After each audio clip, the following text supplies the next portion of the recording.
In college, I got to push my starter timer. In college, I was having this deep discussion with a friend. The meaning of life. I'm sure it was the meaning of life. And I had a story that illustrated my point exactly. And I started telling it because it was just perfect and encapsulated the meaning of life. And my friend said, Anita, stop. I said, what?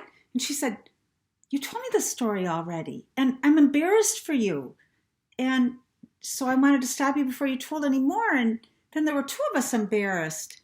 And because I didn't tell it again, then it got lost. Because, my dad used to say, if you tell something 3 times, it's yours forever. Well, I might have told it twice, but I didn't tell it 3 times. And she stopped me. And now that wisdom is gone.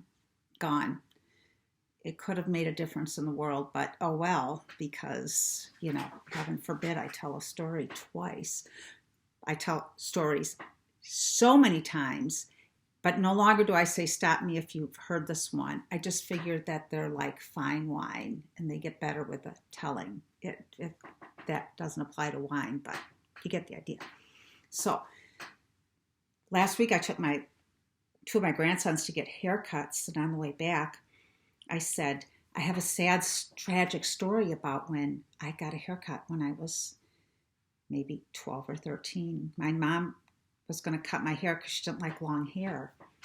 And she took me in the kitchen, put me on a stool, put, I'm sure, a towel on me maybe. And she got out the scissors and she started cutting and cutting and cutting. And I thought, I trust my mom. I didn't, but I was trying to tell myself I was. And then she came around to the front of me, she looked at me, and she started to laugh. And I knew something was wrong. And I said, what? And I ran out of the room. I ran into the bathroom. Here, one side was cut this high. One side was cut this high. This wasn't going to stretch, so she had to cut this one to match. So my hair, I went to school with my hair like ridiculous. And my dog doesn't like me when I get agitated. But I still remember that agitation, and I looked pretty silly. And my mom laughed. She laughed because she thought it was funny. So my grandkids, and I'm sure many other people have heard that story many times, but I never forget it because I've told it many times.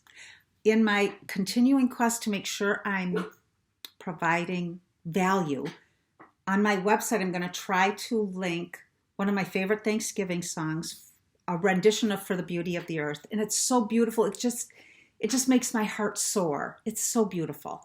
And also, I have these little, do you see them? Turkey salt and pepper shakers. They're from the, 70s, 80s. They're just so cute. And we put them out every year. They don't hold much. Hopefully the salt and pepper in them doesn't get poisoned by whatever is holding them, but I love them and they're so cute. And then also I have this. Does anybody recognize these? It's an old Ideals magazine, I think from the 60s or 70s. Anybody remember these? And this is the fall Thanksgiving one.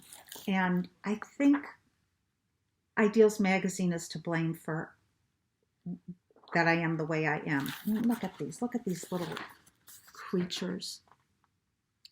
That whimsical. Oh, time to go. Bye.